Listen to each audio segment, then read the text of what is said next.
Stop blaming the world, stop blaming people, because the truth is, nothing changes until you do. That was the wake-up call David received one quiet morning. He was 26 years old, living an ordinary life, but feeling as though he was carrying the weight of the world on his shoulders. Every day seemed the same: wake up late, rush to work, get scolded for being careless, come home tired, complain about his boss, and then scroll endlessly through social media until sleep claimed him. On Instagram, he saw people traveling the world, starting businesses, buying cars, and celebrating milestones.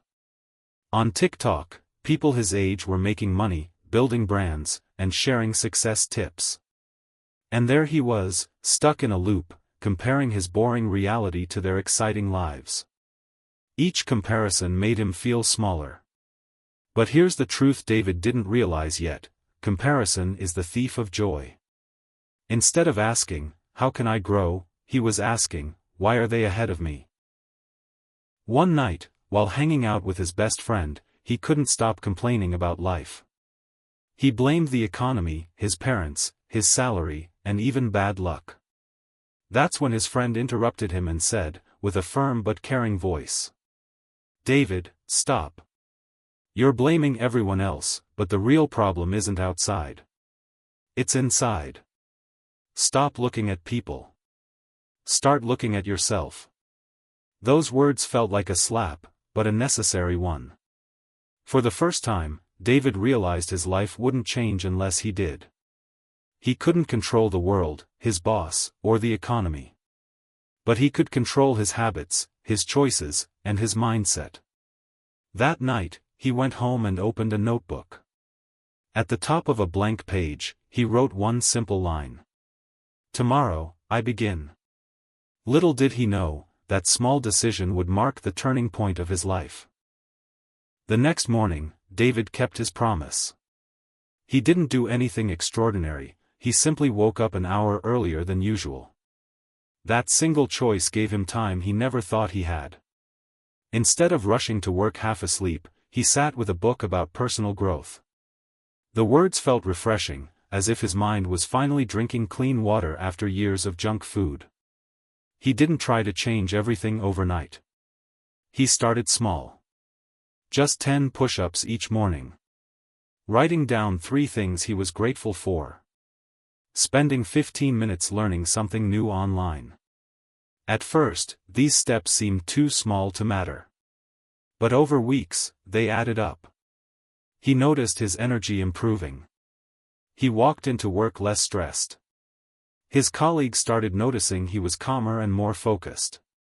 The biggest shift, however, happened in his mind. Instead of complaining about his boss, he began asking, "What can I learn from this situation?"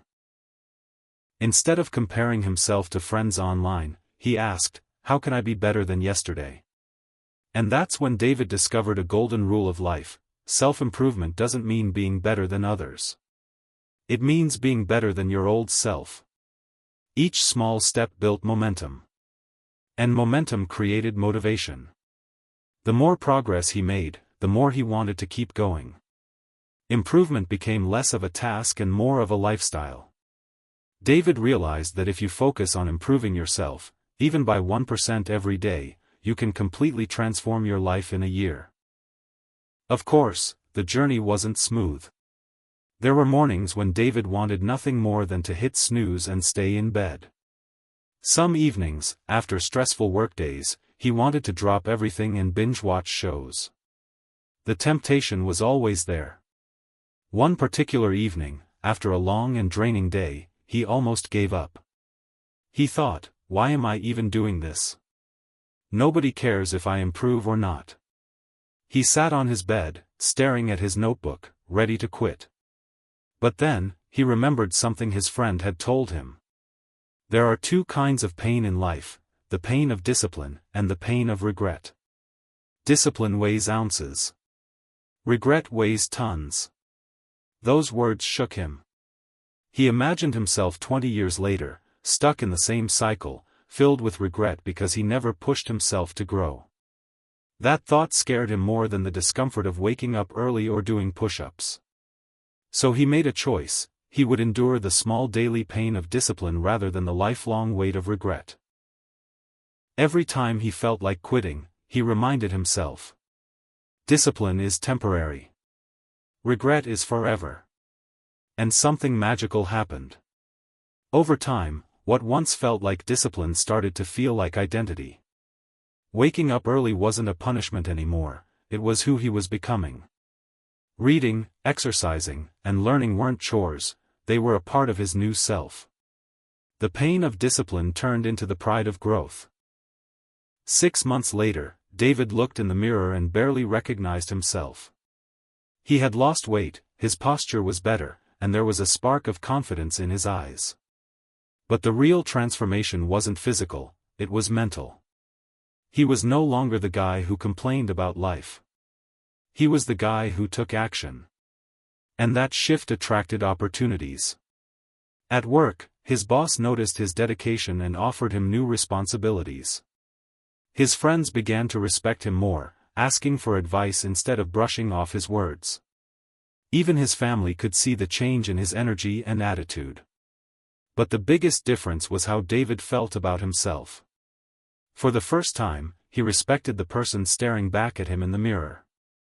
One day, a colleague asked him, "How did you change so much?" David smiled and said, "I stopped chasing people. I started chasing growth. I stopped trying to change the world. I started improving myself." By focusing on self-improvement, David realized he didn't need to run after success, success started running toward him. He attracted better people, better opportunities, and a better life. Self-improvement didn't just give him confidence, it gave him peace. Happiness, he learned, isn't about having more. It's about becoming more. David's journey didn't end with one success. Because self-improvement isn't a one-time project, it's a lifelong process. Even now, he has days when he feels lazy, distracted, or overwhelmed. But unlike before, he doesn't stay stuck. He knows the secret: progress, not perfection.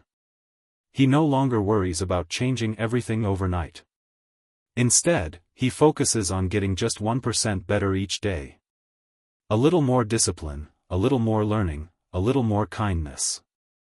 Those small daily efforts compound into extraordinary results. And that's the lesson for you too. Don't wait for the world to fix itself. Don't wait for people to change. Don't wait for luck to knock on your door. Start with yourself. Improve your body, your mind, your habits, your character. Because the more you grow, the more life grows with you. Remember this. Your biggest competitor is not others, it's the person you were yesterday. Your biggest project is not your job, it's yourself. And your greatest investment is not money, it's in self-improvement. So, will you wait for change, or will you start today? Just like David wrote in his notebook, write it for yourself. Tomorrow, I begin. But then, cross out tomorrow and replace it with one powerful word. Today, I begin. Because your future self is waiting for the person you choose to become today.